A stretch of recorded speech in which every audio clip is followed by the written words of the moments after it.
Hey, good morning, guys. Welcome to the Sunday gathering. It's so good to see you guys jumping in the chat. Thank you for joining this morning, and good morning to you. Good morning to everybody. Rick, Julia, Christian. Good morning, Alvin, Ed. I saw Robert earlier. Good morning to, let's see, who else? Red Raven. Got Terry. Stacia, good morning. Good to have you. I think that's about it right now that I see in the chat. So it's good to have all you guys. All right. So I've got a few topics y'all have mentioned already. I've got a few things that I've been working on this week I can share with that. We're going to be reading Mark chapter 6 this morning, going through it. It's actually quite large, so that'll be something. Good morning, Pilgrim. Good morning, West Wind.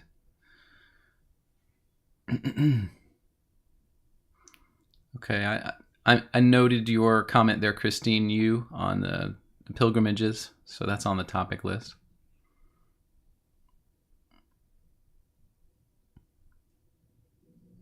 Okay, Julia, I'm sorry to hear that. I'm gonna put you guys on our list for prayer. I don't know. I think you sometimes mention that, but I'm gonna go ahead and put you on our prayer list. Good morning, Richard. Amber, good morning.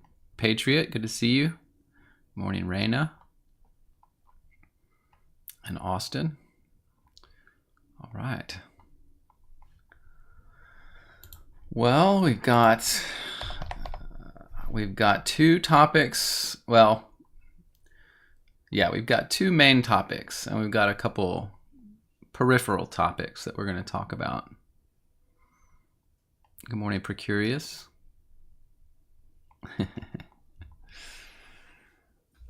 It's good to be with you this morning. Good morning, Kathy. It's good to be with you. I'll just be honest. Like, my job this week has been stressful beyond belief, and the thing that I'm working on with my company is at this point, it's probably the outlook is it's going to continue to be very stressful, very, very stressful for the next few months, which is not ideal. It's not awesome. You know, my mind often goes to what we do on this channel and how much I enjoy that. I'll just say that my mind drifts a lot to the idea of doing this full time. It just continues to cross my mind. You know, I wonder about how that would work, how I can make that happen. It would obviously give me a lot of joy to do that, a lot more than probably any other job in this world right now. And so I don't know if you guys just want to either pray for that, pray for me. I would love to try to figure that out. I would love for that to work. You know, even this week, I again was messing with YouTube. You may notice that there's some different things that are enabled now in the chat that are a little different. It's because I bumped up the monetization again on my channel. I want more exposure, and it's not because I want necessarily the money, but of course, if I was ever to go to this full time, you know, that would have to be a part of this. So it's a very strange balancing act I play, really. But I think in the end, you know, probably the greatest joy of my life would be to make this a full-time job. So if that could ever happen, I would be ecstatic. But and it's simply because like even last night before, during the week, in the evenings, I'm so excited about what I'm studying, you know, in regards to the scriptures, what I'm learning. And the simple fact is that it's a time issue. You know, I don't have the time to really finish out and get through what I want to get through and bring more content to you guys, more information. Really, it's not about the content. That's such an influencer word, but it's about the information. To me, it's so pertinent, so important right now to have information. And so anyway, all those things float around in my head all the time. I, you know, want to be transparent with you guys. And It's tough. It's tough. Thank you for the comments, though. I really appreciate that. Terry, you tell me I should change my perspective and it'll be a great week. I'll be honest, earlier this week, I was almost getting sick because of it. Just worn down. I couldn't function, couldn't think straight. And I had to take a little time off during the day one day. And it was kind of like a mental breakdown, but I decided I have to let it all go. I have to just let it all go. And if it's going to be bad, it's going to be bad. I'm doing my best, So, in life, there's some times where we have to do that. We have to go through terrible, boring, horrible stuff. And there's really not a solution to make it better. There's nothing that's going to make your life better sometimes. And you have to resolve that it's going to happen. And you got to let it wash past you. You just got to let it wash over you and go. And that's what I'm trying to do. It's not easy. Thank you, Linda. I appreciate that so much. Let's see. I'm gonna make sure I don't miss any of you guys' questions. Deborah, I see yours. What does it mean to be perfect as the Father in heaven is perfect?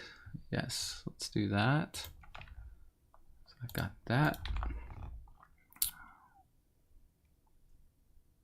Stacia, you mentioned you're reading in Exodus and you're blown away at the precise directions of the building of the tabernacle. Yeah, it's absolutely precise. It's ridiculous how much of that there is. Chapters and chapters of it, if I remember. Very cool. Thank you for that comment, Christine. That means a lot to me. It's something I struggle with, the whole monetization thing and all that garbage. Linda Connor, you mentioned a topic, so I'm putting that here.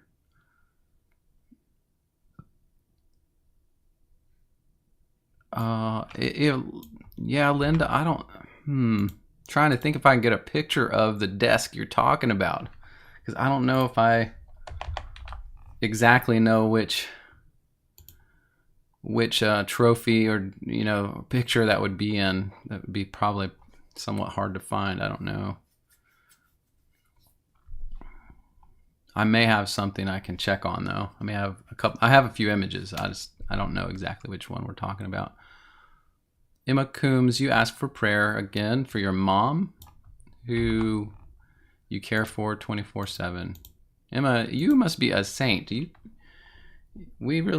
I appreciate you as just a person that is so helpful and so involved in other people's lives. And I mean, I know it's your mom, but I'm just saying it's admirable even for your family. Some people don't do that. Of course, they'll send their family member off to a home, a care home or whatever, where other people who have no vested interest in your loved one are taking care of them on a daily basis. And there's been some horrible things that have happened because of that stuff.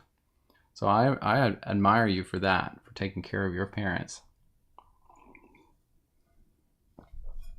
But that's on our prayer list here.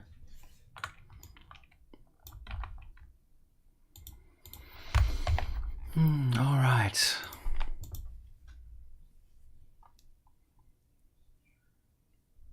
Okay. So Linda, you said that picture was from yesterday. Okay, well, I may try to see if I can find it.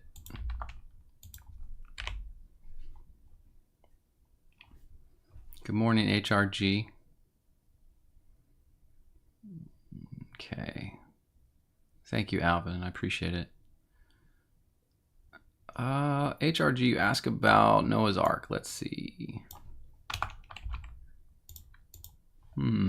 Gopher wood, huh? I don't know. That's a good question.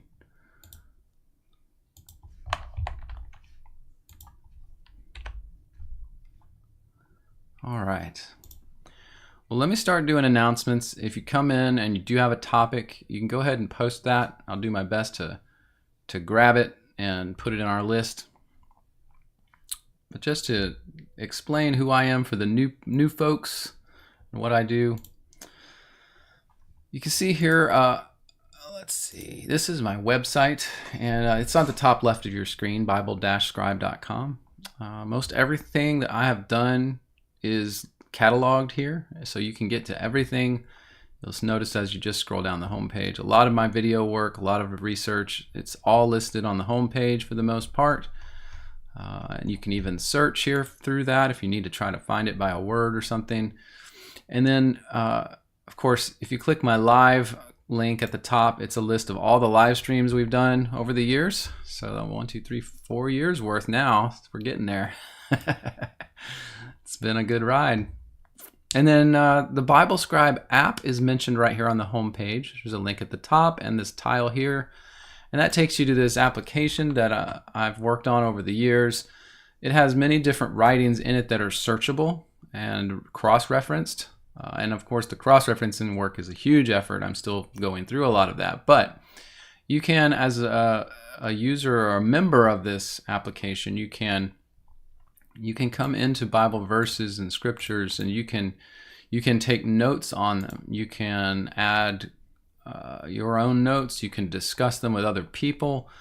There is a lot of helps here for different things. For instance, you can jump over to the Bible Hub link for Greek or Hebrew readings.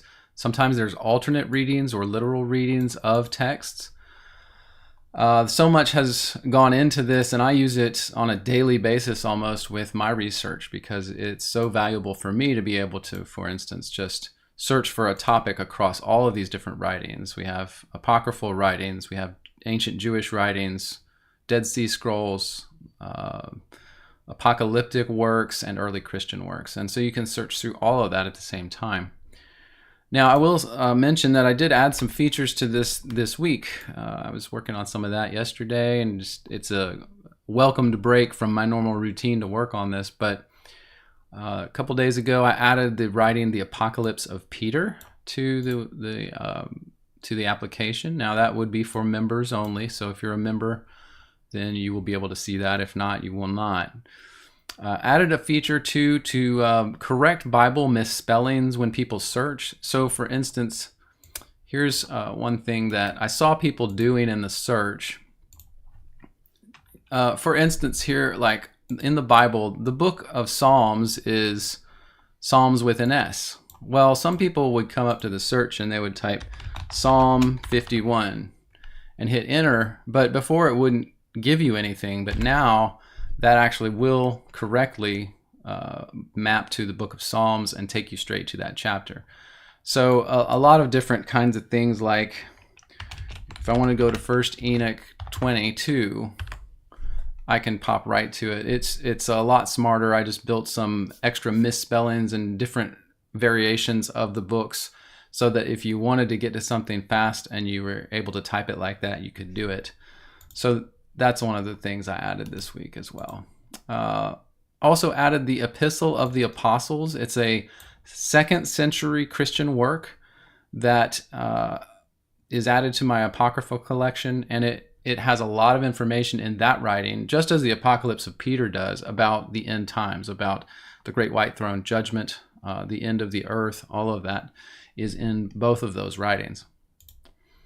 Then I added another feature that will now allow, for the first time, it'll allow you to search within a single book. So if I wanted to search Revelation for, I don't know, the word seal, I can type it like this with a colon between them, and I will get all the results from the chapters of Revelation only that have the word seal in it. Before, you couldn't search through a single biblical book like that. You had to go and stick with the main kind of collections here. So now you can get a little more granular if you want to with the search. And that search is all explained in this little thing. If you pop up this instructions, it tells you all the things you can do with the search now. The only other stuff is, yes, this was a fun one. So I know that I've taken lots of notes in this tool for different verses within different chapters in the scriptures. So one that I was looking at was Daniel 7, because I was working in this last night. And you can see here on verse 7, I have a comment. Verse 8, I have a comment. And down here on verse 20, I have a comment. Well, I wanted to be able to see those as I was reading without having to go back and forth between the verse page and this page. So now at the top, if I click comments, it actually puts the comments in there. So as I'm reading a verse, I can see my comment right below it. So in this case, in verse 7, it's talking about the fourth beast of Daniel's vision, and that it had 10 horns. And so I'm noted here on that verse that Sir Isaac Newton, in his commentary on Daniel, says that the 10 horns are these specific kingdoms in Europe during the time of the Roman Empire: the Vandals, the Swabians, the Visigoths, the Alans, the Burgundians, Franks, Britons, Huns, etc., the Lombards. So anyway, I just think that's a really cool thing I want, because I like to go through and read through a chapter, but also have my notes there. So that is now something that's available. That's available to all users, actually. Of course, the restriction for non-members is that they won't see all of the writings. They only get a handful of writings. So it's very easy to become a member, by the way. Just want to mention that for $10 a month, you can become a member for the app. And that helps me, of course, all the hours and hours of work I put into this app. That does help offset that, including the costs I have monthly of hosting these applications, both my website and this app. But the $10 gets you the membership access. And there are instructions on the registration page for how to do that. I have a Give, Send, Go account where you can just donate either a single time, $10, or however much you want, or $10 per month on a monthly basis. And that will give you a membership that I will keep up to date for you on the application. All right. So other than that, I have a ton of other work on here. Just be aware, I have a whole nother channel called SciCry that I use from time to time to do conspiratorial work and information. Just a little different focus than Bible Scribe. Other than that, I'm on all these platforms. You can easily see here and get to them just by clicking on one of these icons. So, all right, so that's about it. As far as what I was working on this week, let's see. What was I working on this week? I did those updates to the application. I kind of started that Friday and worked yesterday on that because I wanted those books in there and I wanted some of those updates for myself. I was spending a ton of time, as you saw here in, where was it? Back here on Daniel 7. I wanted to talk about this briefly because I was studying, and let me see if I can pull it back up.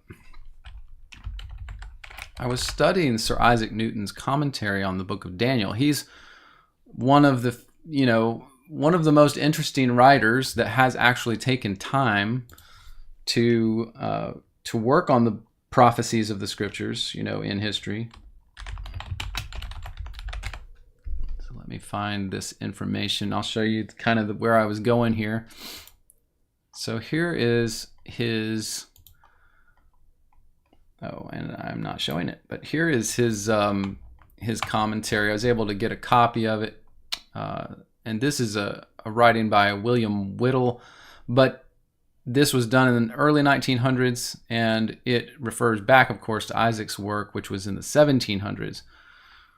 So just going down through here, there's tons of good information. I think it's around 130 or so. You can see how Isaac Newton did an amazing job.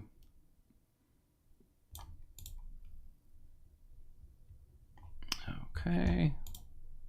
Page numbers are different here.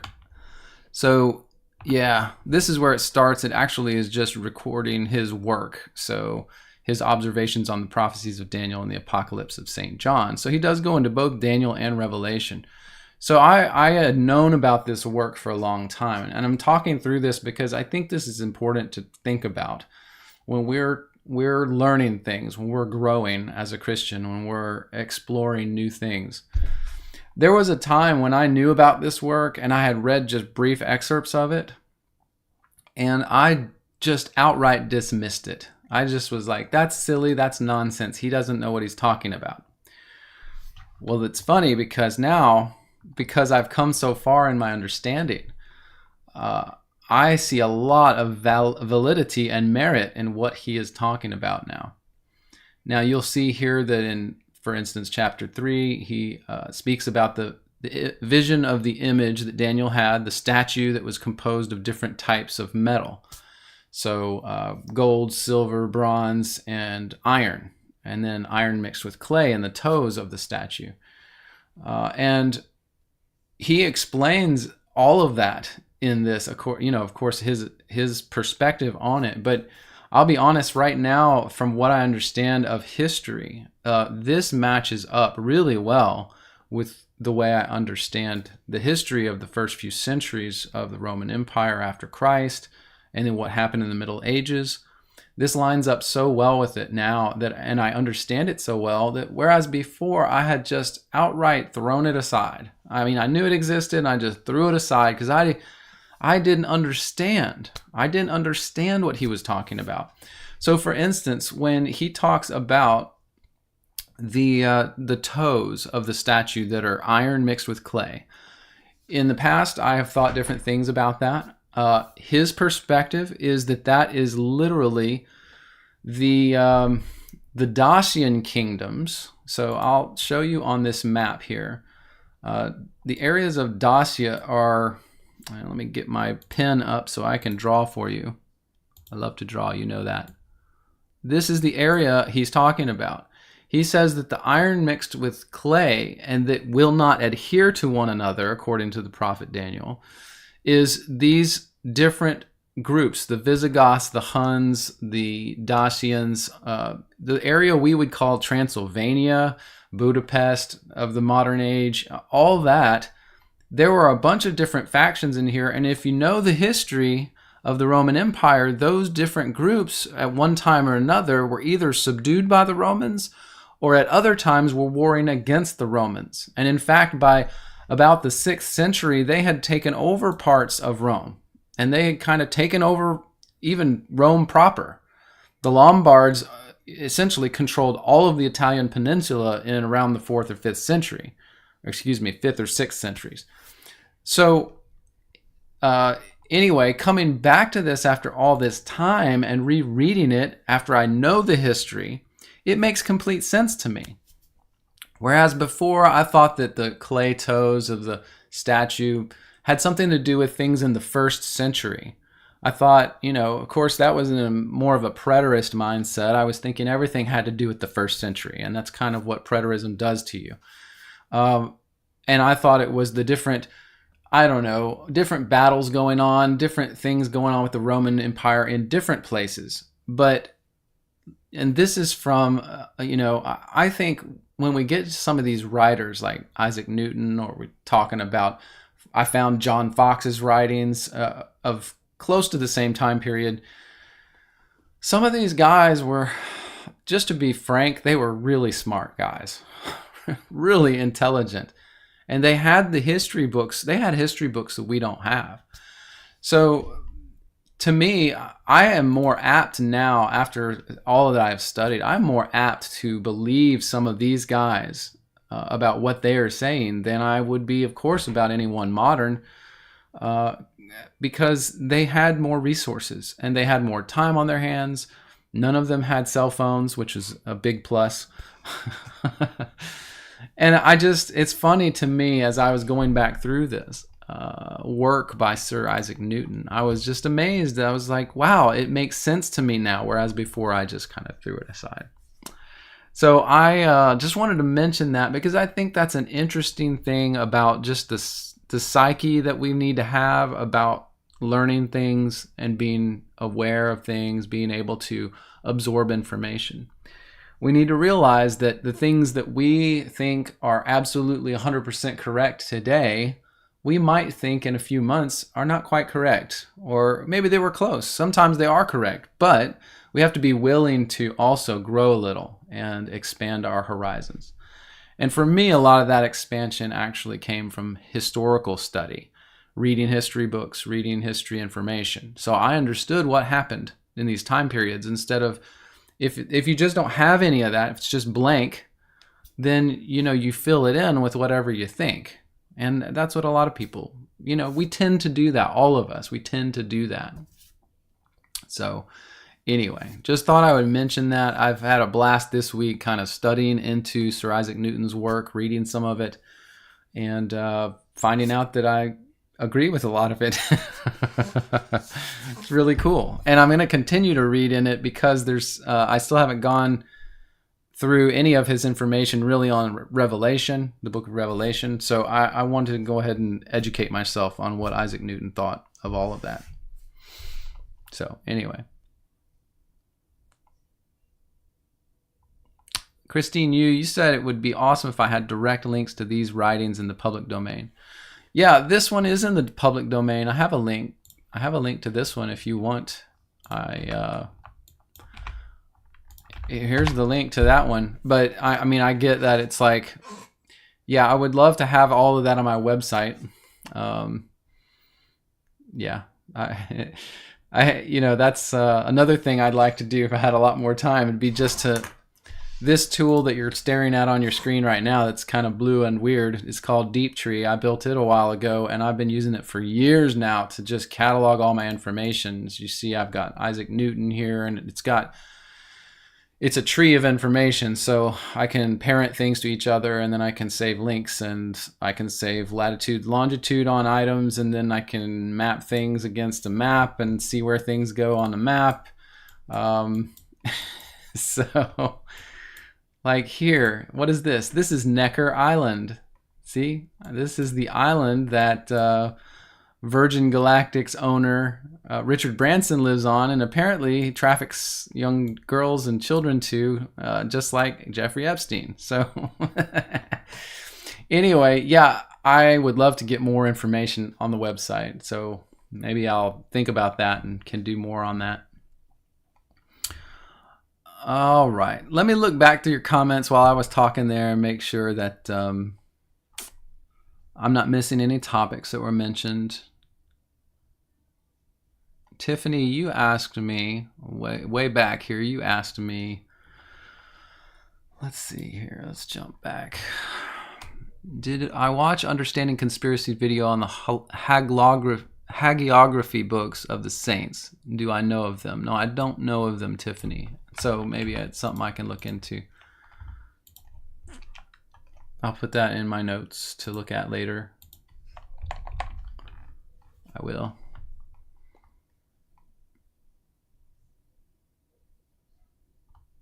Okay, see a lot of y'all discussing some things there. Let's see.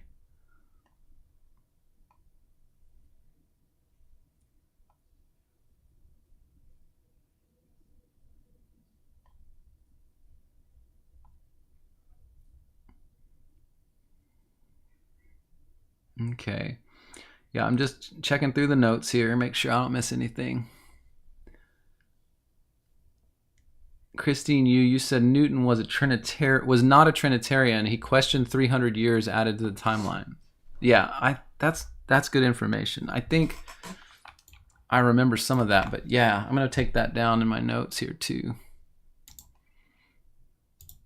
Let me just put that in my notes here.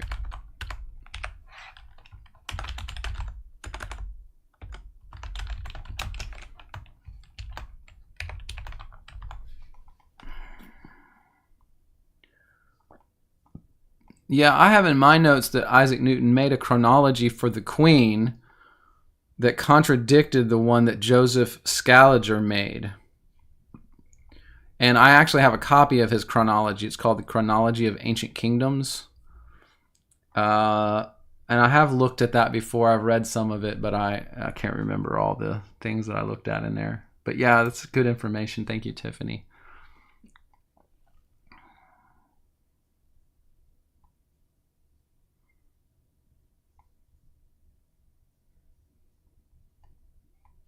Robert, you asked if there's proof that the ancient writings were in fact authored by Matthew, Mark, Luke, and John. I don't know all the proofs. To be honest, there's such consensus among all scholars on that I haven't spent a lot of time researching the proofs of authorship on the books of the Gospels. So I know that there are some church fathers that talk about those specifically, but I don't have the references with me, so I wouldn't be able to share that with you right now. All right. Stacia, you say scroll up farther. Where did you say something? Did I miss it?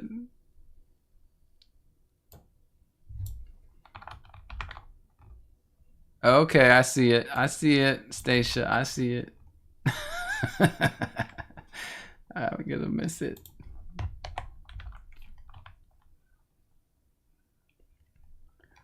Okay.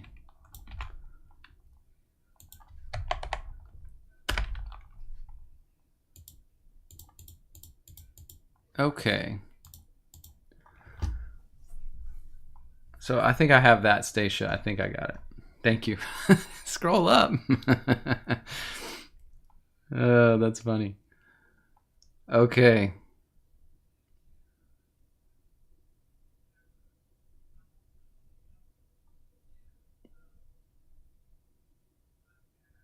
Okay. All right. So let's do this. Let's go ahead and get our prayer time done, and then we'll start our reading on Mark chapter 6.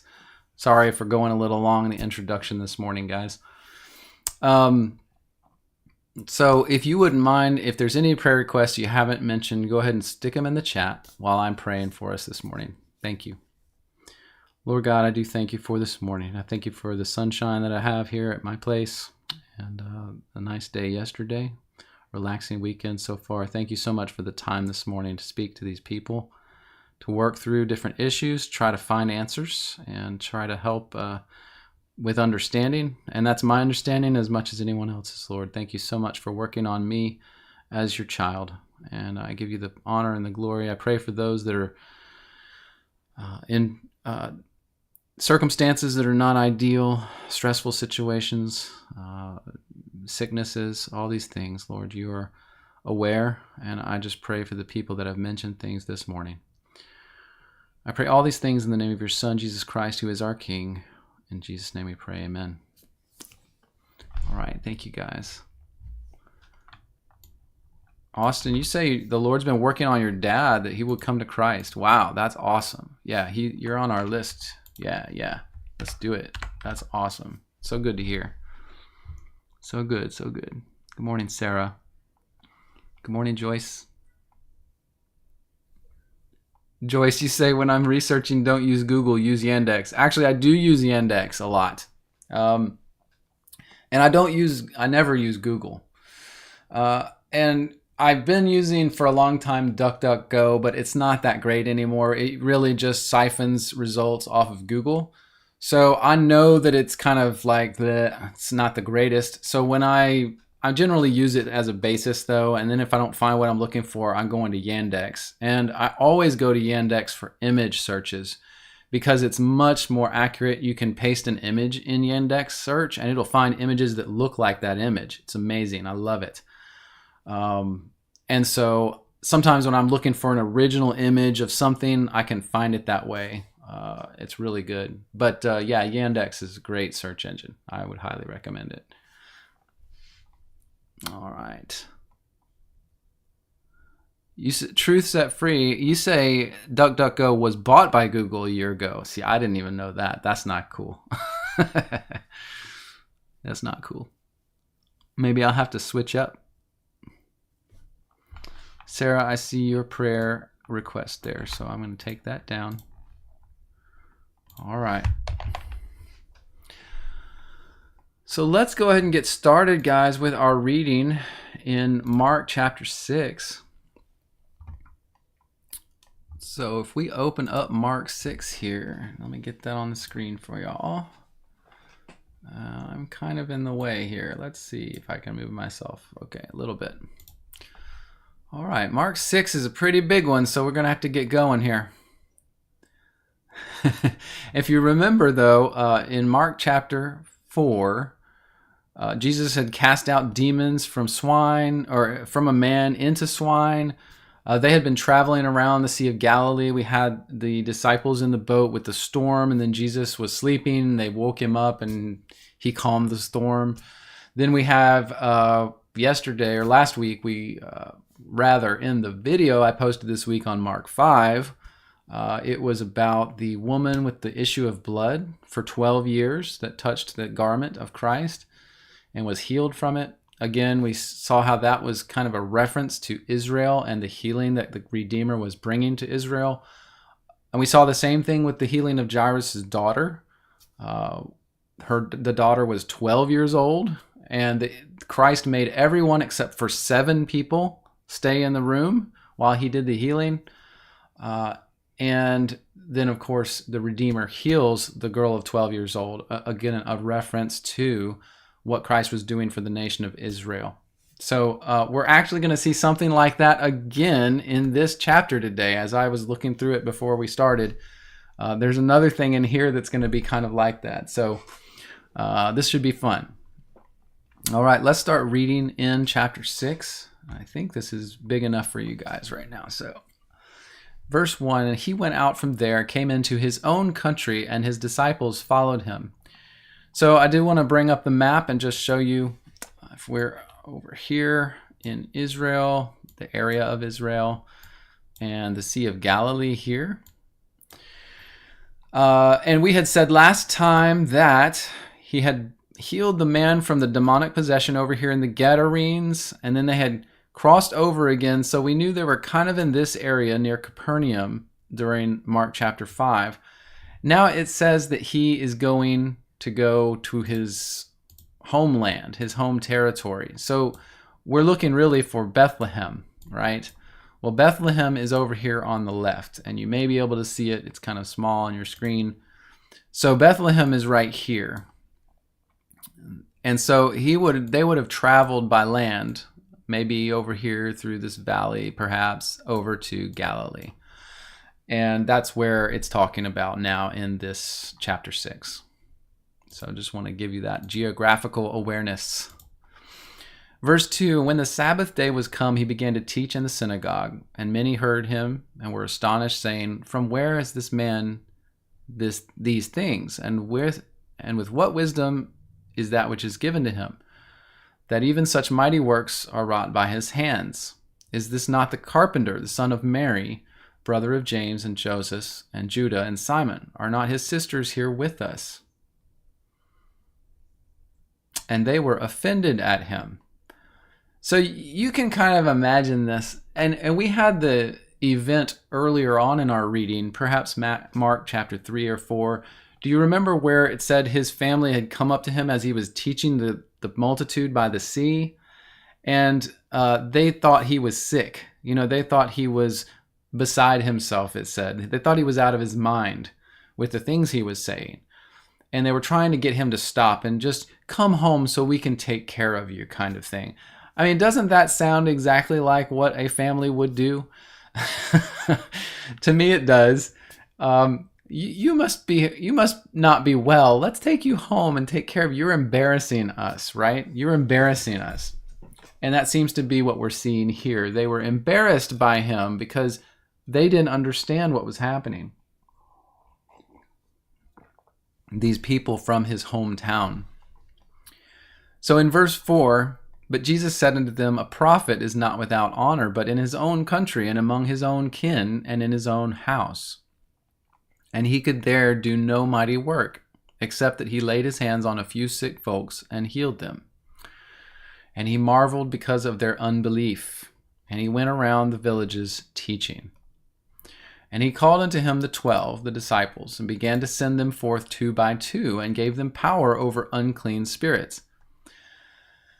So this is kind of what I might call it the first commission, not the Great Commission, but the first commission of the disciples, where Jesus is telling them and sending them out to do things for him. Okay, so we need to be very careful about what he's saying and realize that he is saying it to them specifically and not to, for instance, all Christians everywhere.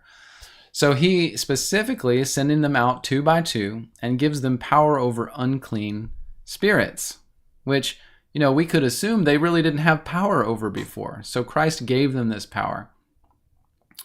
Verse 8, he commanded that they should take nothing for their journey except a staff, no scrip, no bread, no money in their purse, but be shod with sandals and not put on 2 coats. I'm not sure what that not put on 2 coats means. I would assume it means don't use an overcoat, perhaps. I don't know. But essentially, he was telling them to go lean, right? Only bare essentials. And of course, you'll kind of understand that more when he says the next things. He says, in whatever place you enter into a house, abide there until you depart from that place. So essentially, they were going to go and ask for room and board while they were in the cities they were going to. It was kind of part of Christ's, I think, tactic to see about the faithfulness of that town or city they were going to. If they can find a place to stay where people will take them in, that was part of this whole thing. So verse 11, he says, whoever will not receive you nor hear you when you depart here, shake off the dust of your feet for a testimony against them. So verily I say to you, it will be more tolerable for Sodom and Gomorrah in the day of judgment than for that city. So this is a massive statement by Christ. We see the mentions of Sodom and Gomorrah later on in the New Testament, where Christ is saying that Sodom and Gomorrah would rise up and judge you, and he's talking to the scribes and Pharisees and the wicked Israelites, wicked Jews, saying that it's more tolerable for them, Sodom and Gomorrah, in the day of judgment, of course that's future, final judgment, than for that city. And so he is saying that the disciples, they go into a city and they're not received by the Jews. This is all Jewish cities, all Israelites. If they're not received in that city, then they take and they shake the dust off their feet as they leave, as a sign, a testimony against them. And then essentially Jesus is saying that city is going to be judged harshly at the day of judgment. So that's a striking statement by Christ. Verse 12, as they went out, they preached that men should repent. Again, the idea of repentance coming straight from John the Baptist first, and then Christ himself. And of course, that was the message. It was a very consistent message from the start to the end of Jesus' ministry. Just realize that repent and be baptized, repent and be baptized, repent and be baptized. It was always the same thing from Christ and from the apostles and from John the Baptist. So that's what they preached when they went out. And they cast out many devils. They anointed many with oil that were sick and healed them. And King Herod got wind of this, for his name, Christ's name, was spread abroad, and he said that John the Baptist had risen from the dead, and therefore mighty works were showing forth in him. But other people were saying this was Elijah, and others that it was a prophet or one of the prophets. So Herod, the King Herod, remember, Herod is really wealthy. He is the king. He has been made king by the Romans. I watched a little documentary about Herod the other day, which was quite interesting. Very secular documentary, but still interesting. But yeah, Herod had a lot of power in Judea and in this area as well. All the area of what we'd say is Israel today, really. And was seen by the Romans as the king of the Jews because they had installed him as such. But Herod had a lot of power. I saw in this documentary, Herod had built many different cities around the area. Many different cities, in fact, called Caesarea, because what is Caesarea? That's Caesar. Okay, he built cities in honor to the Caesar, and that's part of how he gained favor with the Romans. So, I mean, Herod, you can imagine, he was as corrupt gets. He would kiss the boots of any Roman soldier, prefect, Caesar, to get what he wanted, which was more power for himself and his family. Also remember that we talked just a couple chapters ago about the Herodians. That was this group of people, his family members and cohorts, that really despised Christ and were working against him at the time. But Herod did not obviously believe he was the Son of God. He thought it was John the Baptist risen from the dead. Therefore, the mighty works do show forth themselves in him. Others said it's Elijah, others that it's a prophet. So there was a lot of confusion, people saying different things. But when Herod heard thereof, he said, it is John whom I beheaded. He is risen from the dead. For Herod himself had sent and laid hold on John and bound him in prison for Herodias' sake, his daughter's sake, his brother Philip's wife, for he had married her. So now it's going to tell us the story of the beheading of John the Baptist, which already happened. Okay, it already happened. But now it's telling us that as an interjection in this chapter of Mark 6. So it's going to tell us a story. Let's read through this real fast here. Verse 17, Herod had sent forth, laid hold on John, and bound him in prison for Herodias' sake. For John had said to Herod, "It's not lawful for you to have your brother's wife." So the Herodians, Herod's family, was practicing incest, marrying within the family again and again, that whole lineage type aspect, but also adultery between the members of the family. So it's not lawful, as it says, for you to have your brother's wife, etc., etc. A typical royal family of the time period, really. Therefore, Herodias had a quarrel against him and would have killed him, but she could not. Herod feared John at this time, knowing he was a just and holy man, and observed him, and when he heard him, he did many things and heard him gladly. And when a convenient day was come that Herod on his birthday made a supper to his lords, captains, and chief estates of Galilee, when the daughter of the said Herodias came in and danced and pleased Herod that sat with him, the king said to the damsel, "Ask of whatsoever you will, and I will give it to you." And he sware unto her, "Whatever you ask, I will give it to you, up to half the kingdom." And she went forth and said to her mother, "What shall I ask?" And she said, "The head of John the Baptist." She came straightway with haste to the king, said, "I will that thou give me in a charger the head of John the Baptist." And the king was actually sorry. This is interesting. The king was sorry because I think it sounds like Herod knew that John the Baptist was a holy man. And it said up here, as we just read, that sometimes he would listen to him and he enjoyed listening to what John the Baptist said. So that's interesting.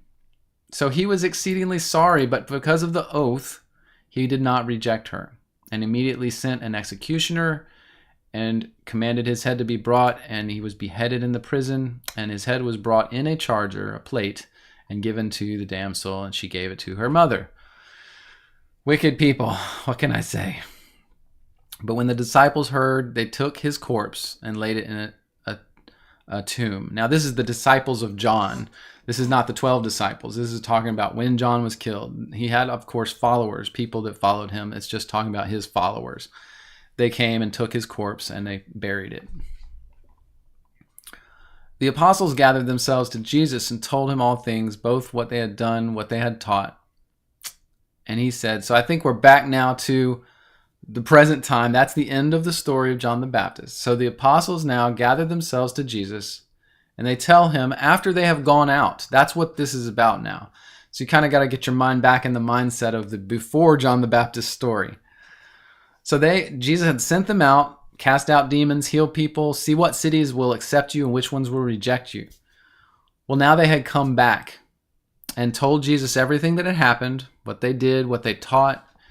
And he said to them, come yourselves apart into a desert place and rest a while, for there were many coming and going, and they had no leisure so much as to eat. Again, they were so crowded by people that they couldn't even relax and eat a meal without being disturbed. So he's saying, let's go out. And they departed into a desert place by ship privately. So apparently they must have gotten back on the Sea of Galilee at this point. They came back over and they went on a ship. Now, to where? I don't know. If they were coming from Bethlehem, they probably were getting on a ship around this area and heading out into the sea. So at this point, that's what we know. So he said to them, let's see, they departed by ship privately. And the people saw them departing. Many knew him and ran afoot thither out of all the cities and outwent them and came together unto them. So essentially the people outran them and found them again. And so when he came out this time after they were supposedly in a deserted place, but not really because the people followed them again.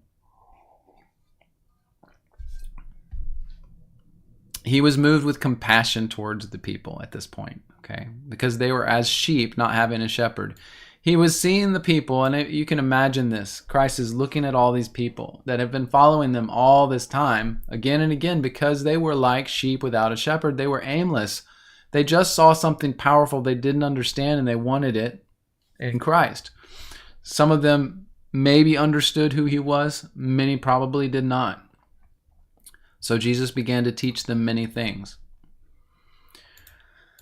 And when the day was now far spent, the disciples came and said, "This is a desert place, and now the time is far past." So if this is a desert place, I don't know exactly where it would be, but let's just say, yeah, I mean, I could just throw a guess out there, but wherever it was not like, it's not in Capernaum. So they had gone off somewhere. Maybe they traveled back up here and then kind of went off in the desert area. You just don't know. But, and by the way, the word desert, it doesn't necessarily mean it was like the Sahara Desert where they were. It just means they were in a remote place. That's really the word, probably how that translation should have been done, as a remote place, hoping to get away from the crowds, So they're out in the middle of a remote place, but all the people are there. And now they're getting worried because the disciples say, send them away that they may go into the country and in the villages and buy themselves bread, because we have nothing to eat here. Okay, so they saw the day getting towards the end and there was no food for anybody. And they were in this place where there was not going to be any food for anybody. And he answered and said to them, "Give ye them to eat." And they say unto him, "Shall we go and buy 200 pennyworth of bread and give them to eat?" He said to them, "How many loaves do you have? Go and see." And when they knew, they say, 5 loaves and 2 fishes. All right. He commanded them to make all sit down by companies upon the green grass. They sat down in ranks by hundreds and fifties. When he had taken the 5 loaves and 2 fishes, he looked up to heaven. He blessed and brake the loaves and gave them to his disciples to set before them. And the 2 fishes he divided among all. And they ate and they were filled. So the people, this is the feeding of the 5,000, all right? They ate of the 5 loaves and 2 fishes and were full. Okay, whatever it was they ate, however much it was, whatever they ate it filled them up. They were done, which is awesome. And they took up at the end, and it must have been that, not that Christ pinched off these little bits and just put little bits in their mouth, but they were full anyway. It wasn't that. It was, as he was dividing the food, it was multiplying. It must have been that, because at the end they took up 12 baskets full of fragments of bread and fish. Okay, so and they did eat of the loaves. Those that ate were about 5,000 men, plus women and children, whoever were there, right? Probably not as many children, but probably a lot of women as well. Maybe we could guesstimate it was 7,000. I don't know, maybe 7,000. And right away, he constrained the disciples to get in the ship and go to the other side before Bethsaida, while he sent the people away. Okay, so that's where it continues on. Now, let's go back to this feeding of 5,000. Just talk through this a little bit, because there's a couple things that we need to realize, and you probably have already guessed it because of what we've already talked about in the book of Mark. But yet again, we have an event that seems to speak to the Jews specifically, done by Christ under the power of God. And it seems to be proclaiming what the Savior is going to do for their nation. Okay? And why is that? Well, for one, how many loaves and fish are there altogether? 7. Okay? There's 7. Just as we talked about before in the 7 ages of earth. In the story about Jairus' daughter, it was prevalent. There were 7 people in present at the time. And that seemed to have a meaning, just as this does too. Throughout all of history, 7,000 years of history, there would be sustenance. Now, what happened? They all ate, and then at the end, how many baskets were there? So I want you to pause your brain there and now jump in your head to Revelation chapter 7. What's in Revelation chapter 7? It's 144,000 people of the 12 tribes. And what is that called? That's called the remnant. That's the remnant of Israel that actually became God's children because the rest were wicked. So again, this picture of the feeding of 5,000, it's referencing the 7,000 years of history. And in all that time and all of that, whatever that happens during that time period, in the end, there will be a remnant of the 12 baskets of remnant. That's what that word is, by the way, in Greek. The word remnant is the same as we would say a remainder or leftovers, okay? So anytime you see the word remnant in the scriptures, you can think of it as the remainder, okay? It's the remainder of the Jews. This was the remainder of the loaves and fishes. So anyway, that picture is given us perfectly by this, again, another story of what Christ did for these Galileans, okay? Now we've seen this about 3 or 4 different times already in the book of Mark. So just another reinforcement of that same theme, that not only in the parables was Christ telling them things without telling them, but also in the things he did. It seems he was telling them things without telling them and showing it. And maybe that was because God knew that in history, this would be something that would come down through the ages as a story that was told, and we would understand through that what his plans were, perhaps. Or at least those that have eyes to see and ears to hear, just as he said with the parables. Do you have eyes to see and ears to hear what he is talking about, what he is doing? All right. So let's jump now. We're in verse 45, and this is after the feeding of the 5,000. Straight away, he constrained his disciples to get back in the ship, and they go to the other side to Bethsaida. Now, I think I know where Bethsaida is, but I'm gonna look it up real quick. I'm pretty sure I know. Map. That's what I want. Bethsaida. Oh, okay. So it's the north side of the Sea of Galilee. So perhaps that helps us a little bit with our location now. So jumping back, if they had come from, here in the west from Galilee, perhaps, or excuse me, Bethlehem, perhaps. Remember, they got on the sea so that they could get away from the people. Perhaps they just went either north a little bit and stopped in a more remote region, and that's where we were talking about the feeding of the 5,000 happened, or somewhere. But it does say then they crossed the ocean, so wherever they were, if they were down here, maybe, who knows exactly. But it seems like then it says they crossed again and they went to Bethsaida, which would be up in this area. So yeah, I hope that kind of helps with the location again. I just like to know that stuff. To me, it makes it real, right? It makes it real. And when he had sent the people away, he departed to a mountain to pray. So I guess Jesus goes off by himself to a mountain near Bethsaida, and he prays. And when the evening was come, their ship was in the sea, and he was alone on the land. So I suppose that in that regard, if we're talking about the area of Bethsaida, and I'll have to iron out exactly where Bethsaida was, but it seems like they would have been in this kind of delta area here. And I would bet that if Jesus was on the shore and that the disciples were at sea, that it really meant they were kind of like anchored. So the disciples were probably anchored. The boat was anchored here or something like that. Or they had gone out fishing, perhaps, and they were out here in this area just casting their nets. You never know exactly. It doesn't really give a lot of specifics, but this seems to be what we're talking about in this area in the north of the Sea of Galilee.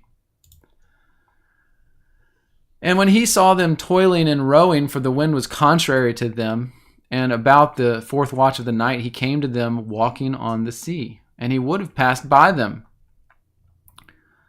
Now that's an interesting statement, one that I don't know if I have ever considered before. It says that he was walking on the sea and he would have passed by them. Does this mean that Christ was walking on the sea for some other intent than going to them? I don't know exactly. I don't know. But that is a really interesting thought. When they saw him walking on the sea in verse 49, they supposed it was a spirit and they cried out in fear. So they were screaming or yelling like, it's a ghost, it's a ghost. For they saw him and were troubled. And immediately he talked with them and said, be of good cheer, it is I, be not afraid. And he went up to them in the ship, and the wind ceased. So as soon as Christ gets in the boat, he walks towards them. They were freaking out at first. They thought it was a ghost. It was probably so dark. You know, you can imagine this is night. So if you saw a person walking on the water 30 feet off or so, it would be dark enough you wouldn't really recognize them anyway. You would see maybe a silhouette in the moonlight. It would be freaky. And so he says to them across the water, it's I, be not afraid. So then they at least, perhaps they knew it was Christ, but at least they knew it was somebody that thought they knew them. Maybe that helped. But he walks towards the ship, and then he gets on the ship, and the wind ceases. And they were amazed beyond measure and wondered, for they had not considered. Now listen to this. This is one of the points that my old Bible teacher taught me about the book of Mark, is that the disciples were really stubborn about this stuff, really hard-headed. It said they had not considered the miracle of the loaves, for their hearts were hardened. They just weren't getting everything. They weren't really putting all the puzzle pieces together. Even though they had gone out and preached repentance and come back to the Master, all these different things, there was just some things they weren't quite getting, you know. And when they had passed over, they came to the land of Gennesaret and drew to the shore. Now, I think, I'm not going to make a guess, but let me look up the map again. Gennesaret. Let's see. Okay, so Gennesaret on the northwestern area, probably, you know, near Capernaum, but over in this area is where they went next. From right here over to there. So that's where they are. And when they came out of the ship, straight away, they knew it was Christ. So they got in the boat after that. They just went across the ocean with Christ. But apparently they didn't, again, it sounds like they didn't know it was Christ when he was in the boat. It said when they were come out of the ship, they knew him. Can you even imagine? And ran through the whole region about and began to carry about in beds those that were sick. Now, oh, okay. I think this is, they knew him. This is the people of Gennesaret. Okay, this is not the disciples. So I think I'm mistaken about that as I'm going through here. I think it's saying when Jesus and the disciples got off the ship, the people of Gennesaret knew him. Okay, that's what it is. They recognized him. I think the disciples already knew this was Christ once he got in the boat. That makes a lot more sense, right? So it says the people ran through the whole region and began to carry about in beds the people that were sick and bring them to Christ, right? So they started getting everybody ready for more healings. And whithersoever he entered into villages or cities or country, they laid the sick in the streets and sought him that he might touch them. If it was just the border of his garment, because of course they had heard that the woman was healed from her blood issue just by touching his garments. And as many as did touch him were made whole. So again, that compassion that Christ had for the people, knowing that they were just so lost, didn't understand in most cases, but he continued to do these healings as the signs of his authority, the signs of who he was. So hopefully that some would start to understand that remnant that he was looking for the whole time, right? All right, that's the end of chapter 6. I love going through this stuff. So fun, so good. So good. All right. Oh, you guys were talking the whole time. So I will try. I don't think I'll try to go through much of this. Much of your comments, rather, because I think y'all have been talking for a while. So that's great.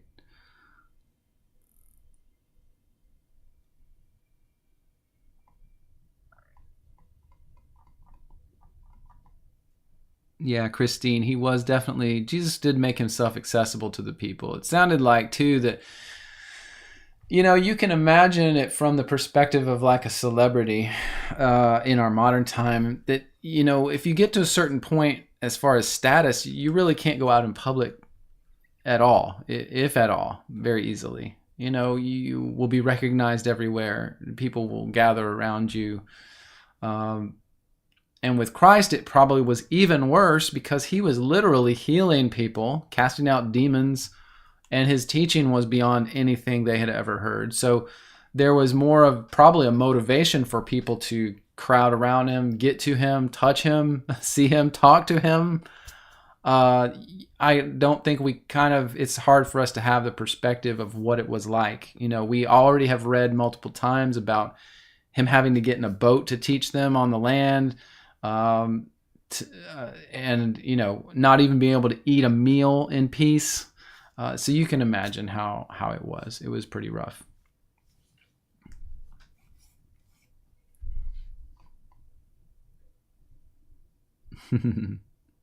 All right, guys, let's move forward then. We've got some topics to go through today, and I want to get to them. A topic I want to talk about briefly because it's important to me, and I think it should be important to everybody right now in America, for instance, but all over the world, really, but mainly Americans, is the JFK Files. And I want to talk about that for a specific reason because I feel like it's our job to make sure that people know what is in the JFK Files. And I'm not going to talk long about this, but I wanted to do my part to mention it and be vocal about that. The JFK Files show very plainly, that the people involved in the murder of JFK were specifically the Italian Mafia, the CIA, and Israel and their intelligence agency, the Mossad. It was a collaborative effort. They had, of course, they had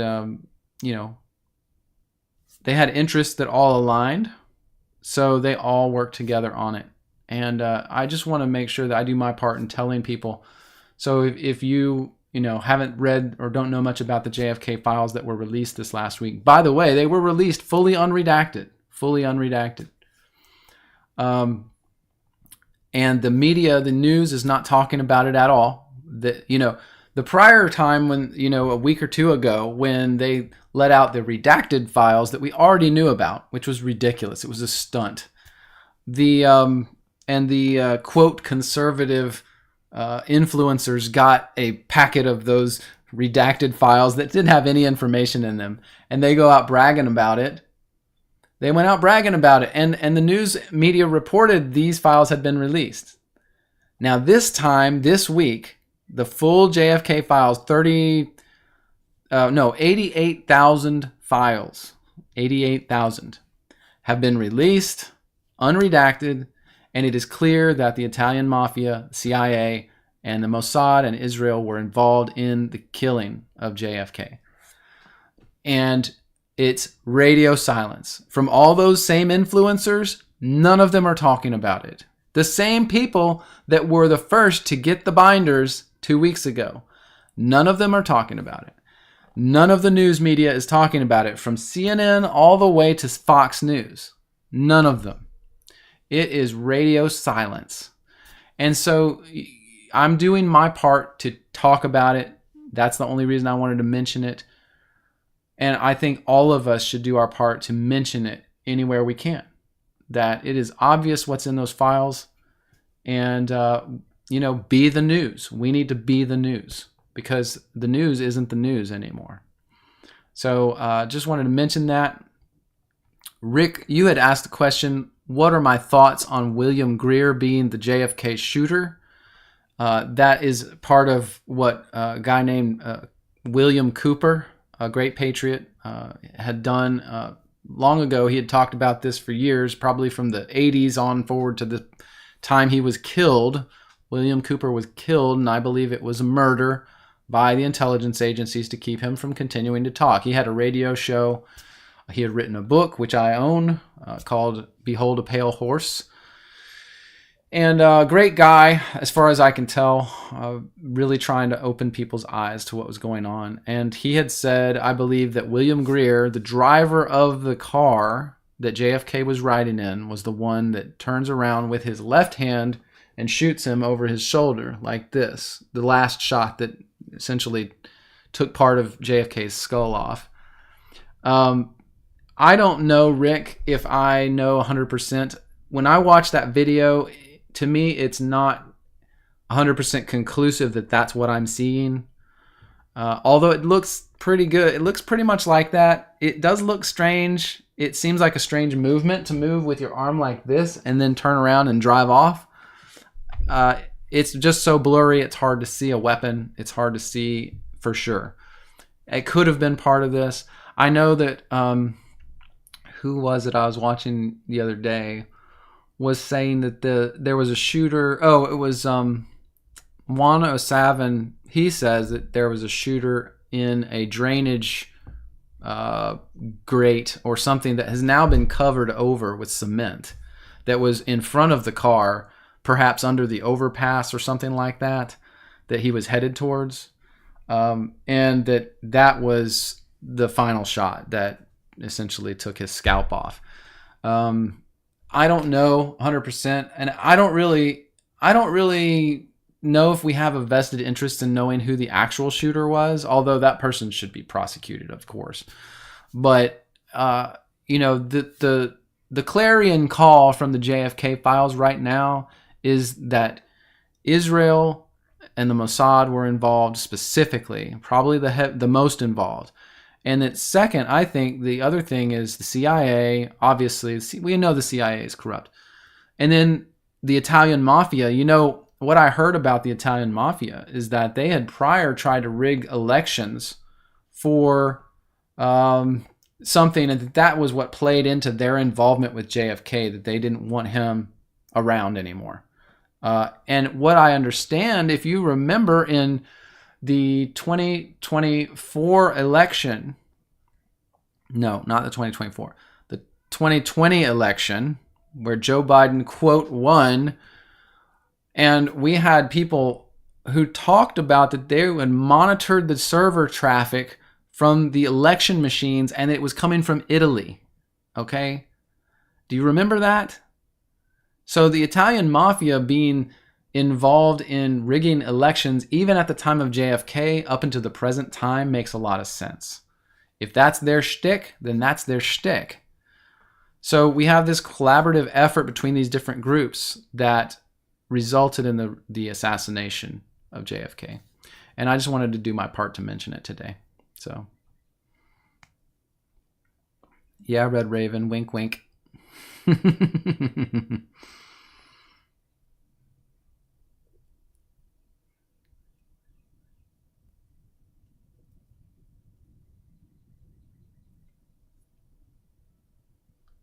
All right. Yeah, you guys, you're saying good things. I'm not going to go through all y'all's comments, but you're saying good things. All right.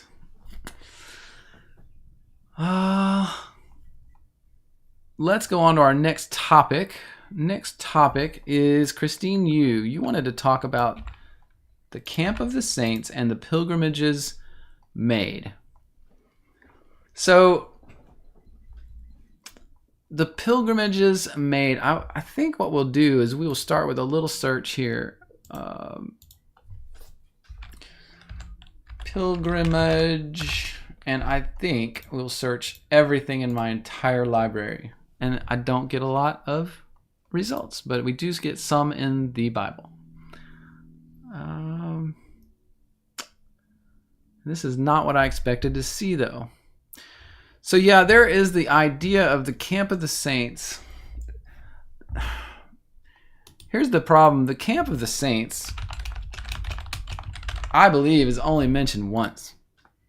Yep, only once. And it's in Revelation 20. Of course, the Camp of the Saints is where the Gog and Magog and all the nations gather around. Okay, they encompass the Camp of the Saints, whatever that is.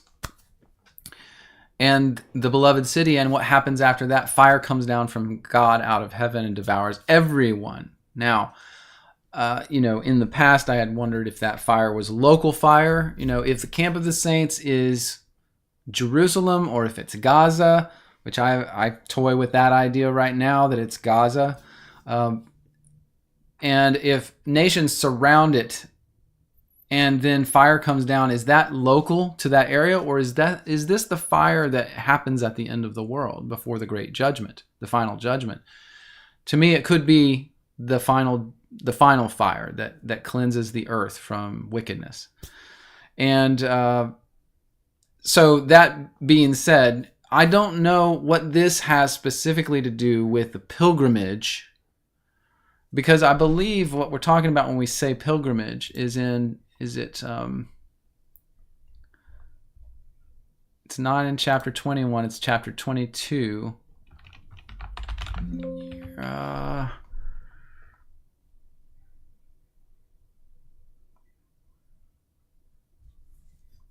I'm looking, it must not be in Revelation.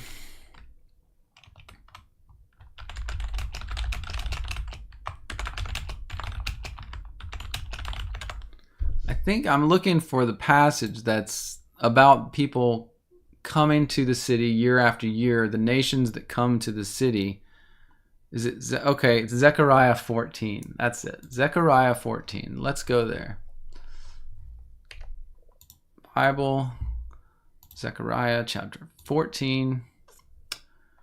And it's in verse 16 that we see this. It will come to pass that everyone that is left of all the nations which come against Jerusalem shall even go up from year to year to worship the King, the Lord of hosts, and keep the feast of tabernacles. And it will be, whoso do not come of all the families of the earth unto Jerusalem, the King, to worship the King, the Lord of hosts, even upon them shall be no rain. And if the Egypt will go not up, they will have no rain, and there will be plague. There shall be the punishment of Egypt, and the punishment of nations that come not to keep the feast of tabernacles. So this is couched in Zechariah 14, which talks about a lot of different things, but all the things that Zechariah 14 is talking about happened in the first century. In verse 4, it talks about the feet of God standing on the Mount of Olives to the east of Jerusalem, and that the Mount of Olives cleaves and breaks apart, essentially has an earthquake and a landslide, if you will, and it falls down towards the east and west. That's exactly the wording for a landslide or earthquake.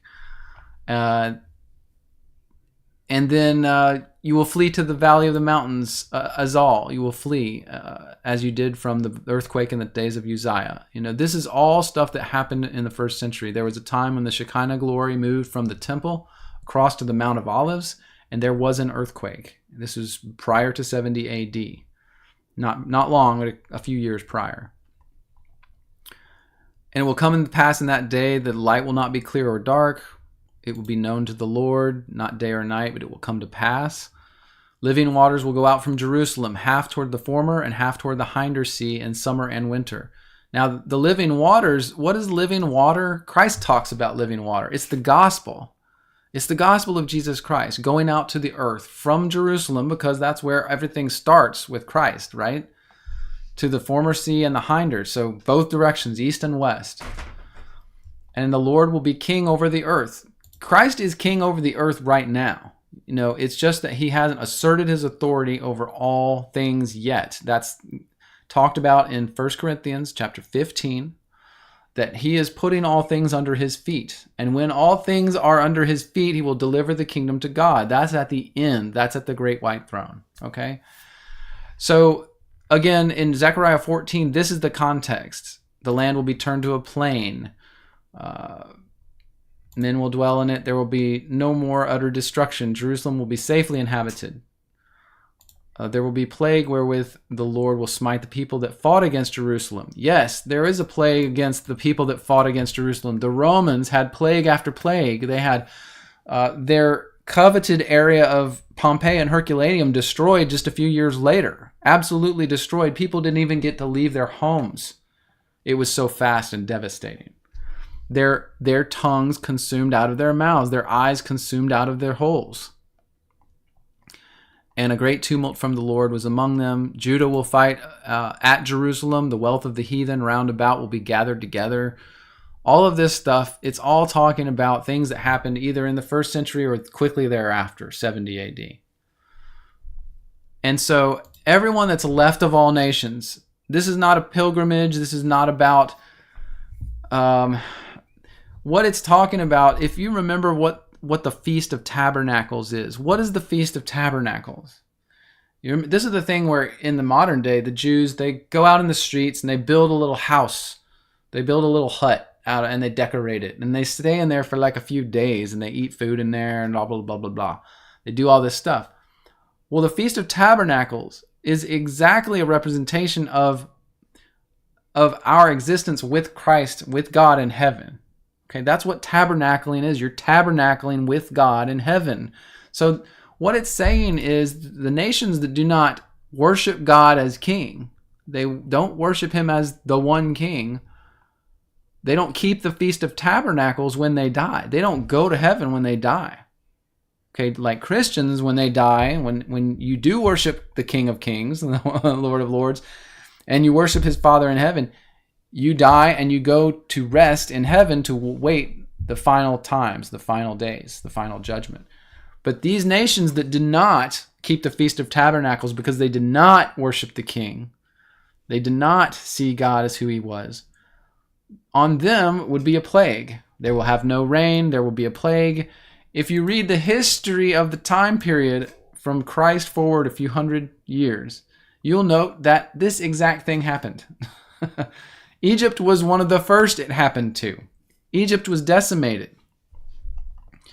So this is what's being talked about here. And this is not, Christine, if this was the part that was, is some people consider this the pilgrimages, that every nation has to make a pilgrimage from each year to go to Jerusalem and worship the king. That's not what this is talking about. The Feast of Tabernacles is a heavenly thing.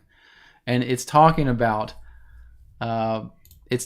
these nations either worshiping the king and then being in heaven with God after they die, or it's talking about them not worshiping the king and then receiving no rain and plagues on their land. This was God waging war against the nations from heaven. So,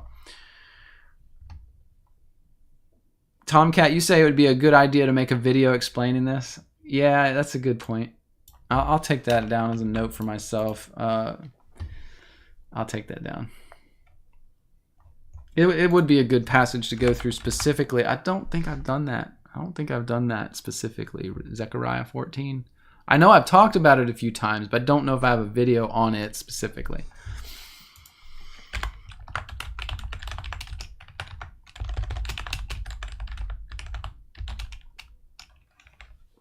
All right. Yeah, it's kind of a lot. It's a lot of pieces to put together, but really it's very easy to see because everything in this passage is happening at the time of Christ or thereafter, or a time of 70 AD-ish or thereafter. So, Christine, you say people are talking about taking voyages to the north. It seems extreme to boat to the North Pole. So are people saying that because I know some people think the North Pole is where the throne of God is, and they say that the northern lights are are around the throne, so the North Pole is the throne of God. And are they saying that because of that people are supposed to pilgrimage up there, take a pilgrimage to go see it and worship God up there? Is that what they're doing? That does seem extreme. That seems extreme. And, the weird thing about the North Pole view to me is that nothing in history, no text anywhere, no writing anywhere says anything about the North Pole being anything significant to God. Everybody, even dispensationalists, and everybody has always thought that the Jerusalem was the center of God's intent and his focus. And that even when he talks of Zion, and of course, Zion being heavenly throne, okay, and then of course Jerusalem being, quote, Zion on earth, according to the Israelites. You almost view, based on the scriptures and the things I've read, I almost view Zion in heaven as being directly above that space on the earth. In fact, I think, isn't it called the belly of the earth or something like that, the center? As far as God's concerned, that's the center of things. Don't quote me on that, but I just remember seeing that somewhere, that it's like the navel of the earth, they call it.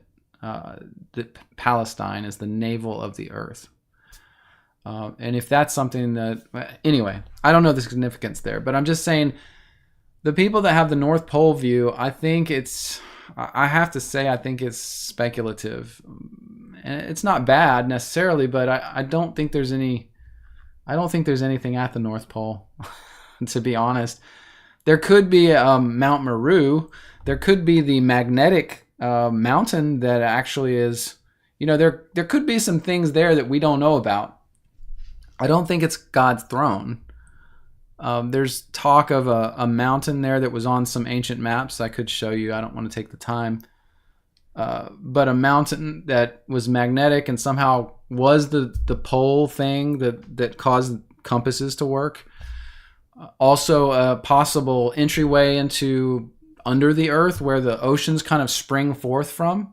There's talk of that in some texts. I believe it might be Plato or some of those texts, I can't remember exactly, that talk about that at the North Pole there may be a fissure from which the oceans come, and that the oceans are all filled from that area. So there's a lot of things that might be there, but the throne of God is not one that's ever talked about being in that area.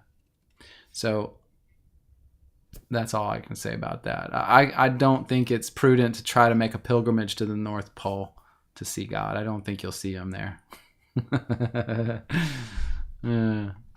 Tomcat, you say the North Pole is moving to Siberia? You mean the magnetic north? Yeah, I have heard some things about the magnetic North Pole moving a lot right now. I don't know.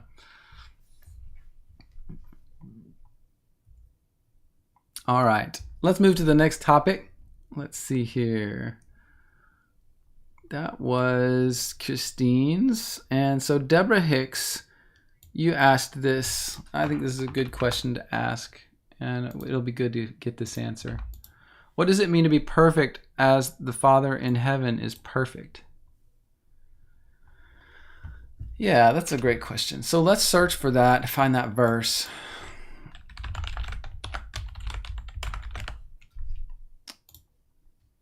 All right. Yes, Matthew 5:48.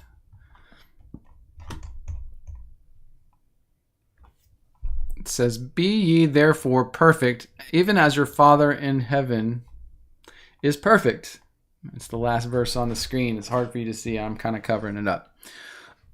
But that's the verse. And so because it says, "Be ye therefore perfect," we know that it's pointing back to things it just said. Okay? It's saying, so, and the so means in continuance of what I just said, because of what I just said, be perfect, just as your Father is perfect. Now, I did want to say this before we go back and read the context. Let's look at the Greek of this. So if we go to the Greek, you'll have to see that this teleoi word in Greek means, it does mean perfect in a sense, but we in the West have an interesting kind of interpretation of the word perfect.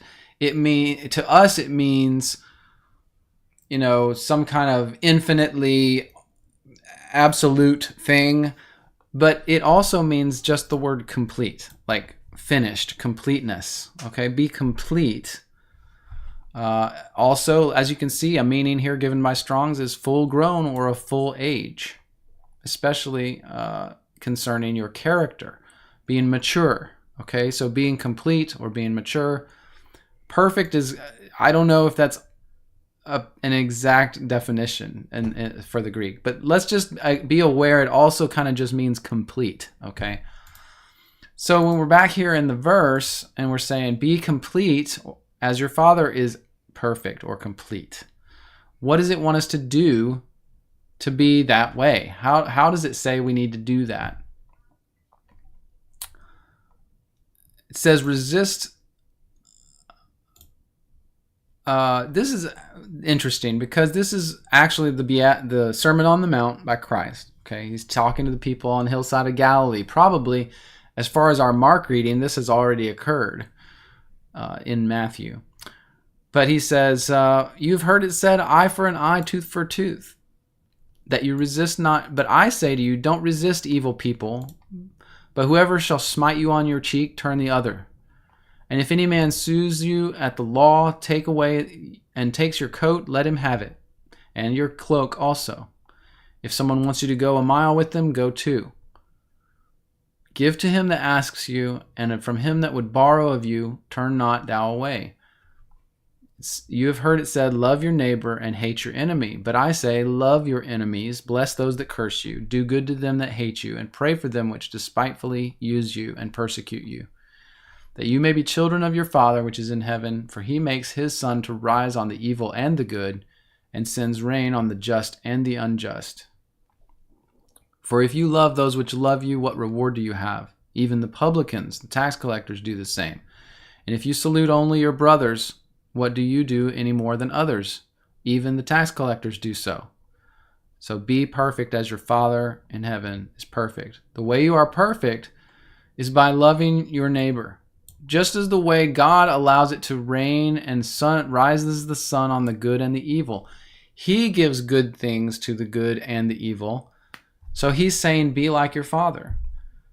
Turn your cheek. Not an eye for an eye, but don't resist evil, but whoever smites you, turn your cheek. Go 2 miles with someone when they ask of you 1. Give someone your coat and your cloak if that's what they want. Bless those that curse you. So this is the charge that's being given. And that's how we would be perfect, is by doing these things, or complete, and being like the Father. So, I will say these verses I have interpreted a different way before. And I have been studying now so long the early church and the early Christians in the time since some of my earlier work, my earlier videos.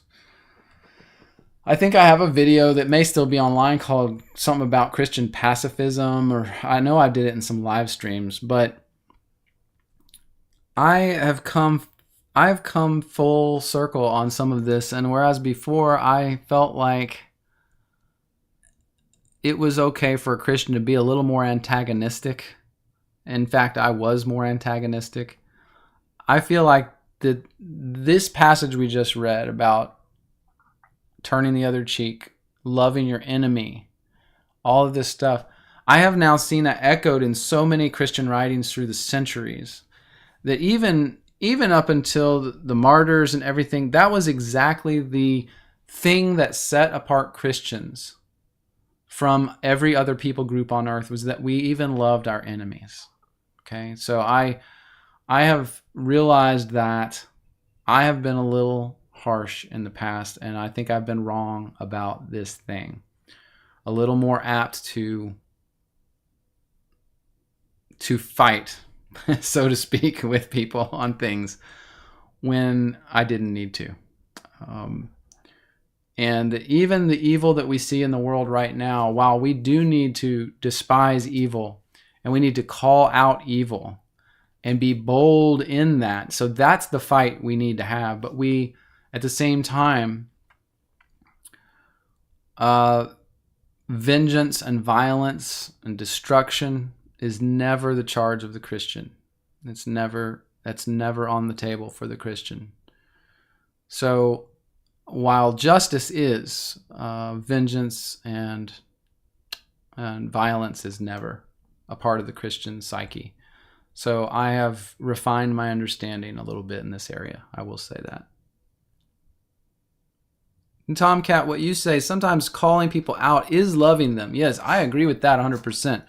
Rebuking evil is correct. There's nothing wrong with rebuking evil. But you know, I even in terms of like physical like violence or fight, I think I've had an incorrect viewpoint of that for myself. I think I've had an incorrect viewpoint in the past.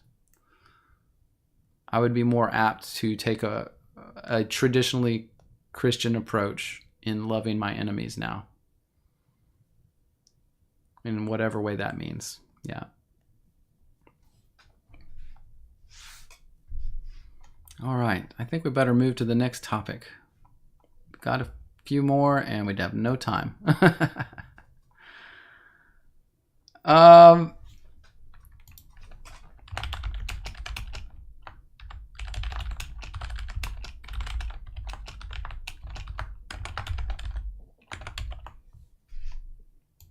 So let's talk about this question, and it was mentioned by HRG, asked about gopher wood in relationship to the ark, Noah's ark, right? The boat that God had Noah build.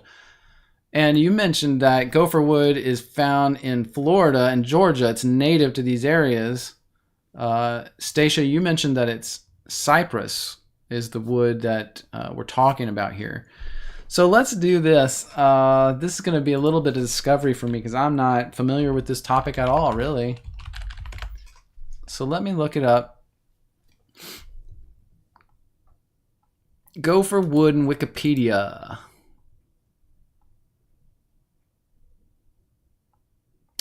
So it's a term used in the Bible to describe the material used to construct Noah's ark. Yes, yes.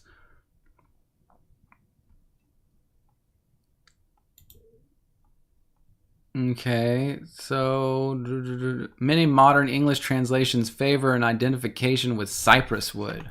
Is that what we're talking about here? This was espoused by Adam Clarke, a Methodist theologian famous for his Bible commentary. Let's see. Okay, so let's look at cypress wood. Let's look at cypress. Cypress sempervirens, Mediterranean cypress, pencil pine, blah, blah, blah. Let's see.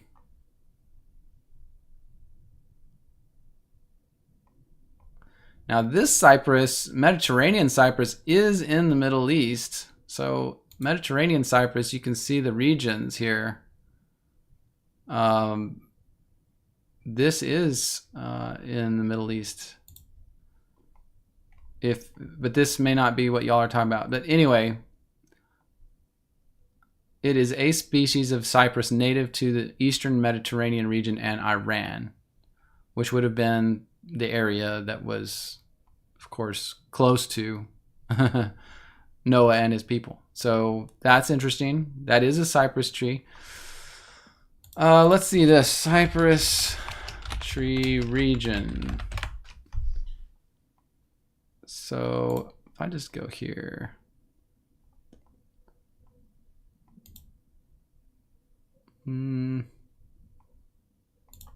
That's not helping. This is the regions for Leland cypress trees, but that's not probably the same thing. I don't know. Here's the thing that I think is crucial to this discussion.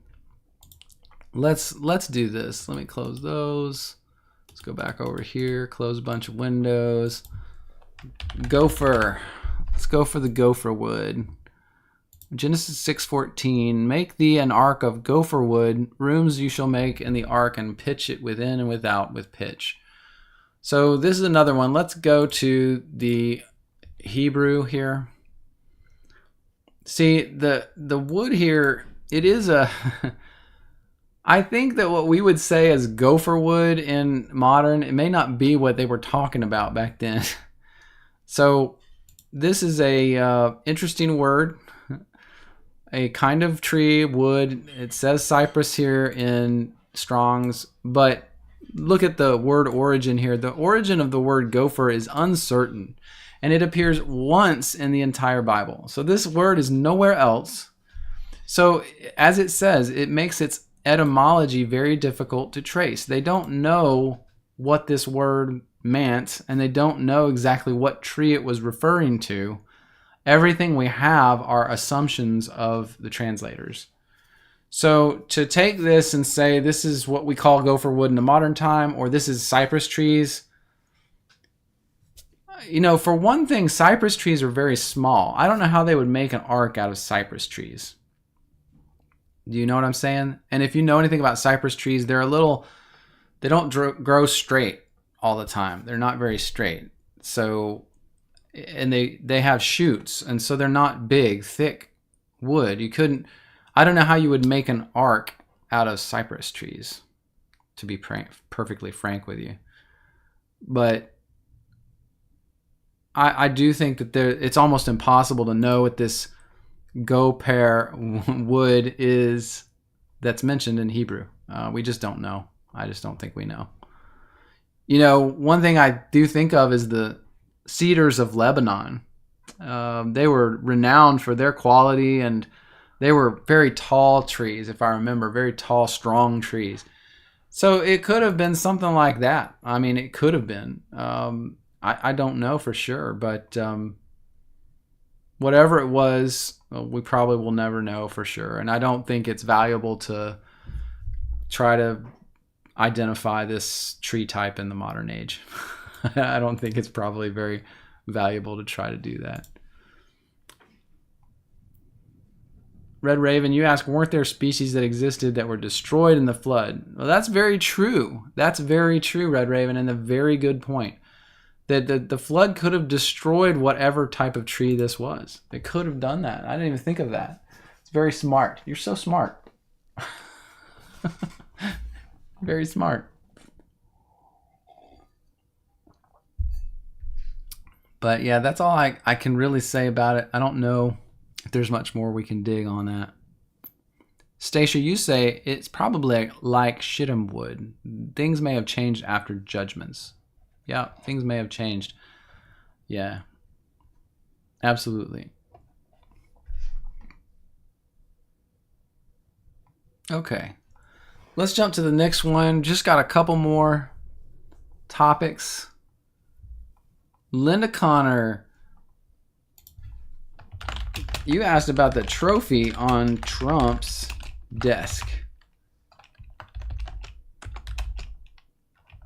And I think you were saying, is it Ezekiel's wheel?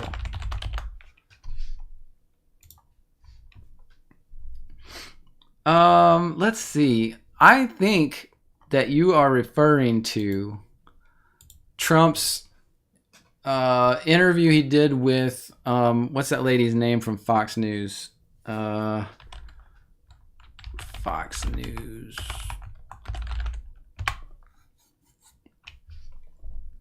Oh goodness, why can't I think of that woman's name? She's blonde now, but I think she's a fake blonde.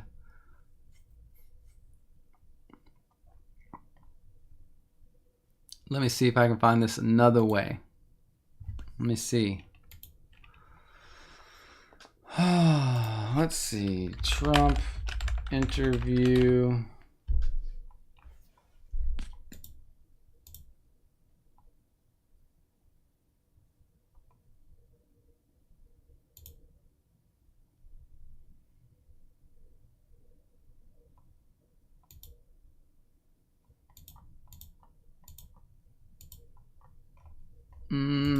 Sorry, hang on. Looking for something.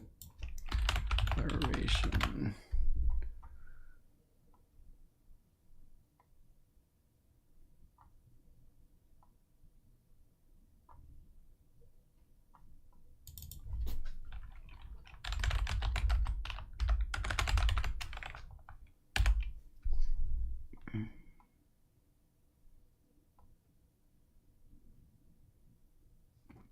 Doggone it, I'm having a hard time finding this, man.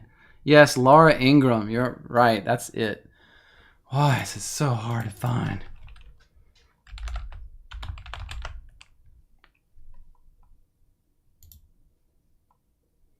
Okay, here we go. Hold on a sec. I've almost got it. I've almost got it. I think I've got it.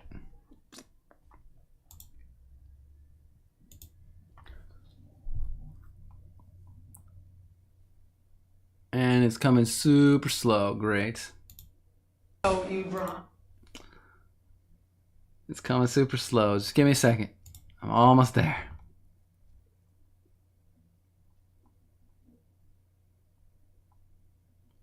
Oh, if I search Trump FIFA Trophy? Oh, okay. Well, let's do that. Trump FIFA Trophy.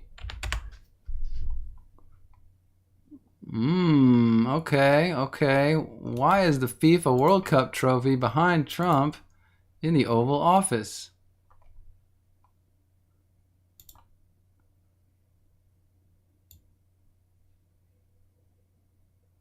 That's not even a video of the trophy. Oh, here we go. This is it. We found it. You guys are great. Okay, there's the trophy.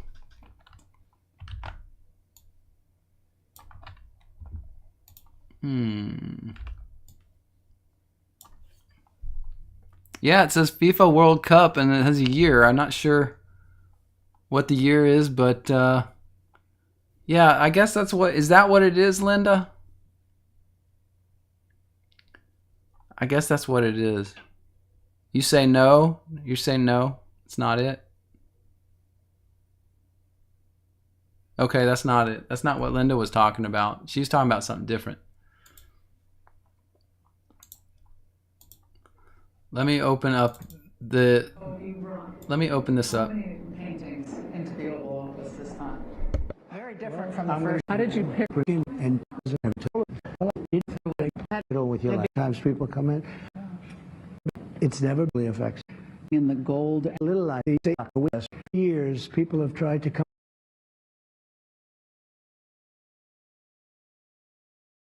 Just trying to see if I can find it in this video. So here's the office.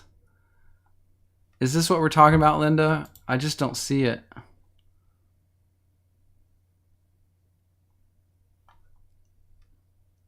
You say Trump FIFA Trophy hit images. Like this one? Oh, Linda, you emailed it to me? Okay. Let me see if I can find that.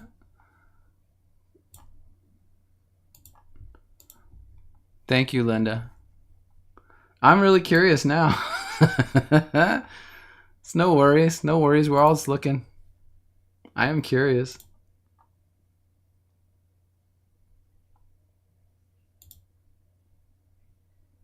Oh, okay. So it is this one. It is this one.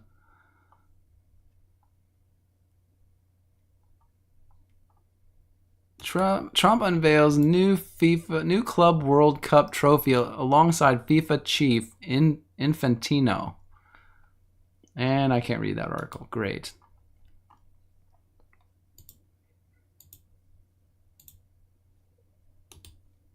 Here we go. If this article loads.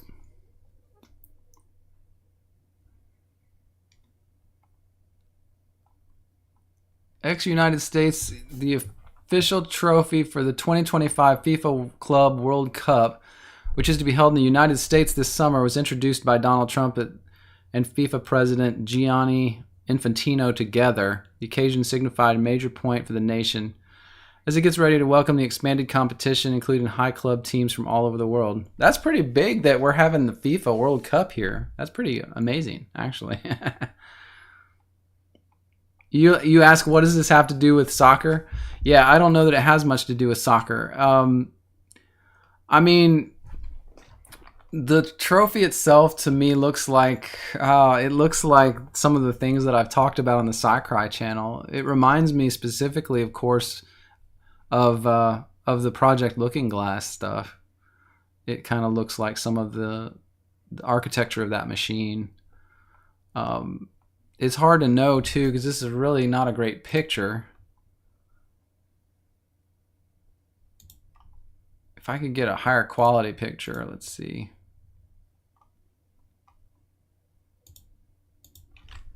Club Trophy 2025.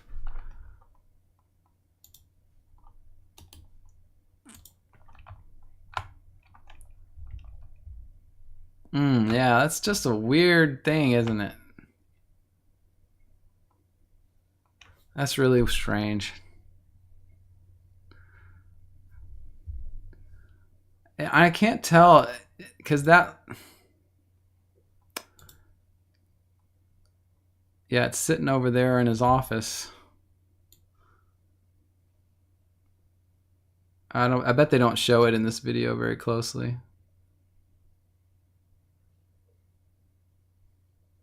Yeah, you can't really see it. I guess it's just the inner part here is just a flat piece. I was trying to figure out the structure, but it's hard to see based on the image. It says the words say coup du monde. Coup du monde, that's the world. I think it's cup of the world or the world. I'm not good at French. And then it's des something. Yeah, it's hard to see all the...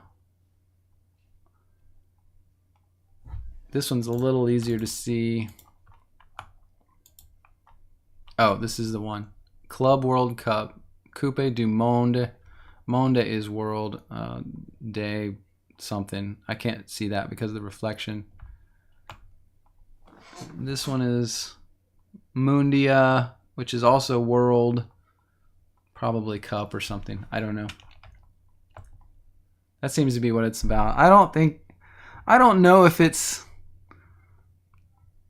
You know, some of these things in the middle, I'll be honest, some of these symbols in the middle look strange, but it's hard to see them. It's really hard to see.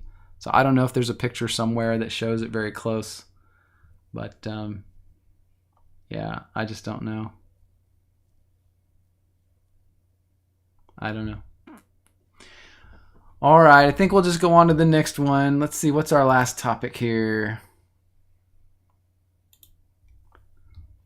Stacia, you asked, why was Aaron selected to be the bearer of judgment for Israel versus Moses? Clarity, please. You think you're missing something. Okay, Stacia. Do you have a verse on this? I can go looking, but why was Aaron the bearer of judgment for Israel versus Moses? So, Stacia, yeah, if you have a verse for that, would be awesome. And let's go over here to our Bible, and I don't want to search all these writings, but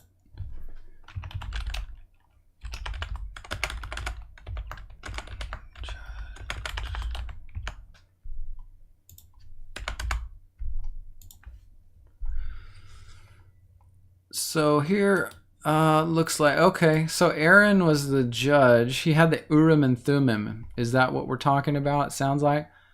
Aaron shall bear the names of the children of Israel and the breastplate of judgment upon his heart when he goes in unto the holy place for a memorial before the Lord continually. And thou shalt put the breastplate of judgment in the breastplate of judgment, Urim and Thummim. They shall be upon Aaron's heart when he goes in before the Lord, and Aaron shall bear the judgment of the children of Israel upon his heart before the Lord continually. Thou shalt make the robe of the ephod all of blue, a hole in the top of it, in the midst of it thereof. You have a binding of woven work around the whole of it. Let's pull up an image of a Levite priest. I just want to see what a conception of that is. So I think we're talking about something like this. Let's see what else. I want a bigger one. Well, that's about as big as it's going to get. That's not great quality, but there it is. Okay, so if that's kind of the thing we're talking about, just trying to imagine it in my head.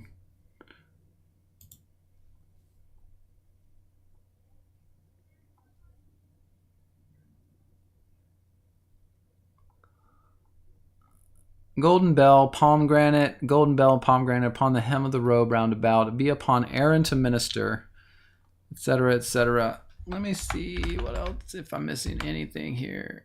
Thou shalt make a breastplate of judgment with cunning work. After the work of the ephod, thou shalt make it gold, blue, purple, scarlet, fine twined linen, And it will have the rows of stones, and that's what we see. That's what we see in the ephod. So let's do this. Ephod. Yes. I want to see that close. Yeah.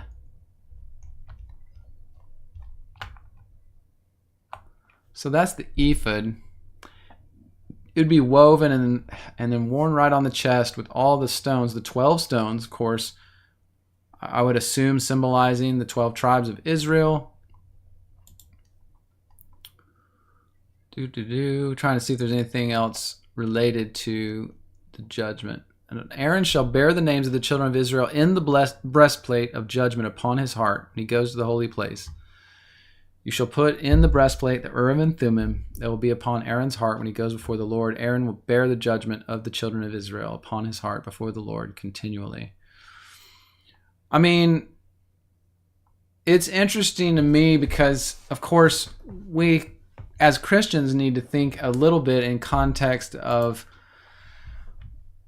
the priesthood then versus the priesthood now. So that's where my mind goes. And because when I think of the priest now, I'm thinking of Christ. He is the high priest, and Aaron was the high priest.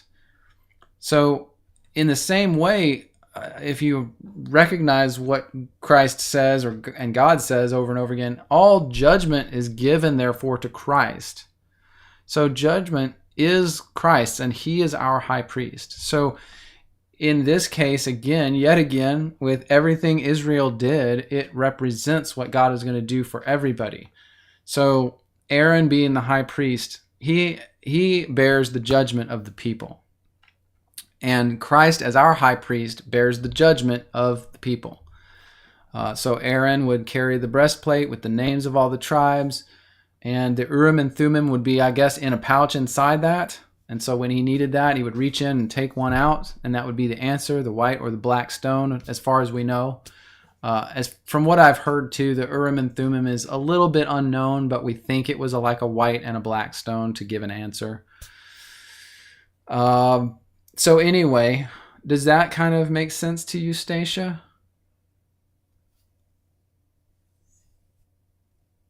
You say, Stacia, you don't think the picture matches the biblical description. It sounds more like medieval king's attire and knight's attire.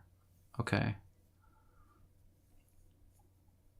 And yes, Stacia, yeah, the stones in that should be the same, really, I think, as the stones in Israel. So let's see, it's let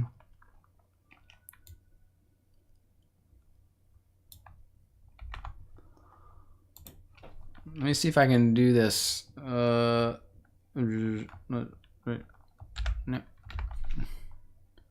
So the stones that we see are in Exodus. Yeah, well, what is this? Exodus 28. Exodus 28. Stones are sardis, topaz, carbuncle, emerald, sapphire, diamond, ligure, agate, amethyst. And in Revelation, is it 22, I think? Let's go to Revelation 22 real quick. Let's see. Bible, Revelation 22. And it's 21, I think.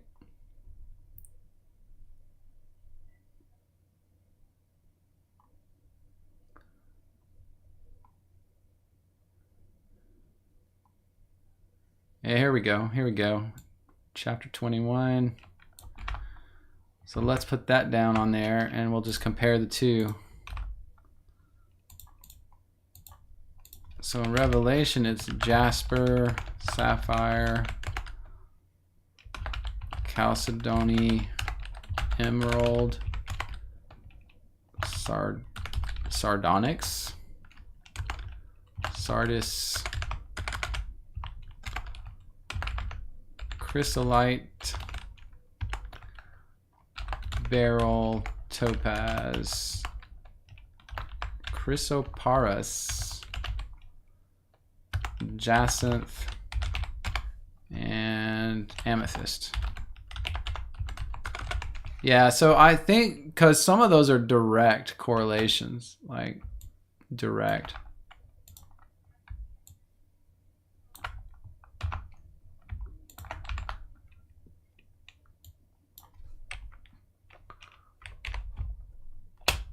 And why did we not have enough from 28? Did I not take them all down?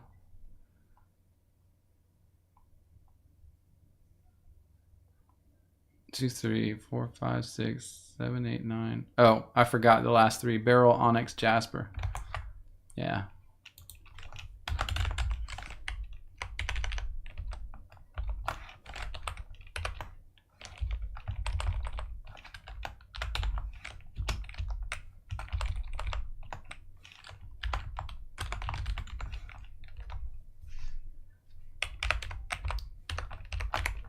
So anyway, there's our list. And so a few of these are matches. Sardis and Sardis up here.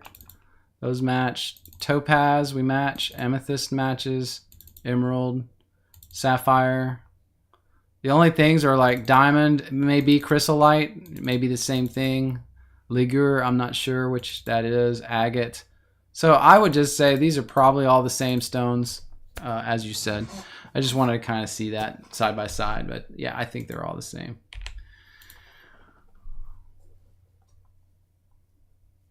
Anyway, that's interesting. Thank you, Stacia, for that. Thank you for that.